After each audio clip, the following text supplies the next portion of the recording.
Bonjour, dans cette dernière vidéo, on va s'intéresser à la fin de la guerre froide qui couvre la période de 1985-1991. Dans les années 70, l'URSS et les États-Unis connaissent de nouvelles tensions. Les tensions reprennent entre les deux supergrands, notamment autour de la crise des euromissiles. Mais l'URSS n'arrive plus à suivre économiquement la course à l'armement. En effet, le poids des dépenses militaires est très fort dans le budget de l'URSS.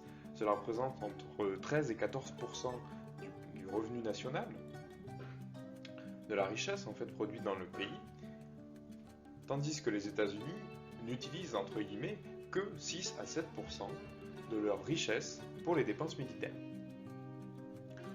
On voit donc bien que les dépenses militaires pèsent plus lourdement sur le budget de l'URSS. Pour rétablir la situation, Mikhaïl Gorbatchev, qui arrive au pouvoir en 1985, essaye de rétablir la situation par une série de mesures. La première série de mesures est appelée Glasnost. C'est un programme en fait, de réforme principalement lié à la question de la liberté de pensée, de la liberté d'expression en URSS, mais également des réformes dans le domaine économique. Ces réformes économiques, appelées perestroïka, c'est-à-dire reconstruction en russe, sont des réformes qui visent à améliorer l'économie soviétique et augmenter le niveau de vie des habitants. L'idée est toujours de pouvoir concurrencer les États-Unis dans la guerre froide, mais tout en assurant une sorte de retour en arrière sur les principes communistes, notamment en termes économiques. Mikhaïl Gorbatchev entame également une forme de pacification des relations entre les États-Unis et l'URSS. Il signe par exemple un premier traité de désarmement nucléaire avec le président Reagan. De façon générale, les tensions s'apaisent. En témoigne cette photographie prise à Genève et qui montre l'apaisement des tensions entre les deux blocs, ou en tout cas la volonté d'afficher un apaisement des tensions.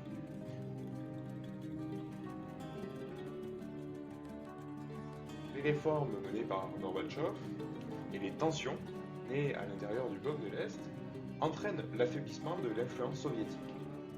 Et les régimes communistes d'Europe de l'Est commencent peu à peu à s'effondrer et à prendre une sorte d'indépendance vis-à-vis de Moscou.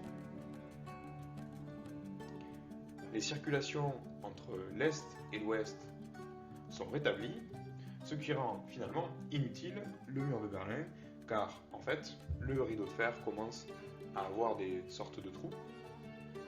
Et le 9 novembre 1989, c'est la chute du mur de Berlin. Des milliers d'Allemands se regroupent des deux côtés du mur et commencent à le détruire sous l'œil des gardes qui ne réagissent pas. Cela met un terme à la domination soviétique en Europe de l'Est et cela entraîne l'éclatement de l'URSS en 1991. En 1991, c'est la fin de la guerre froide, c'est également la fin de l'URSS.